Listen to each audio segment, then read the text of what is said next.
ఎందుకు మీ ఇద్దరిని చూస్తుంటే చాలా లక్కీ అనిపిస్తుంది కదా. ఎందుకంటే ఎవ్వరికి రాని అవకాశం అన్నది.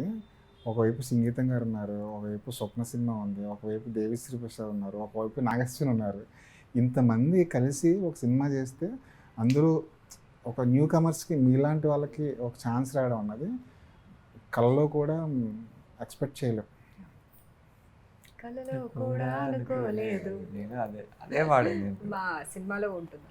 అసలు ఈ సినిమాలో మాటలు తక్కువ పాటలు ఎక్కువ అంతేనా? లేదంటే అసలు మాటలే ఉండవా? మాటలు ఒక ఉంటాయండి. ఫస్ట్ హాఫ్ అన్ అవర్ ఉంటాయి మాటలు ఉంటాయి. మీకు వరల్డ్ బిల్డింగ్ తర్వాత క్యారెక్టరైజేషన్ ఎస్టాబ్లిష్మెంట్స్ ఇవన్నీ ఉండడానికి మాట. Okay okay. దేవిశ్రీ ప్రసాద్ గారు అందరితోనూ పాటలు పాడింది కదా దీంట్లో? మోస్ట్లీ ప్రతి క్యారెక్టర్ వాళ్ళ పాట వాళ్ళే పాడుకుంటారు. నాకు తెలిసి ఇది కూడా ఒక ఎక్స్పెరిమెంట్ అనుకుంటా. మీరెన్ని పాటలు పాడారు? పాటలే పాడా అంటే చెప్పలేదు. చాలా పాటలే పాడాము. చాలా పాటలు అంటే ఏదో కౌంట్ ఉంటుంది కదా. కౌంట్ చేయలేదు నిజంగా.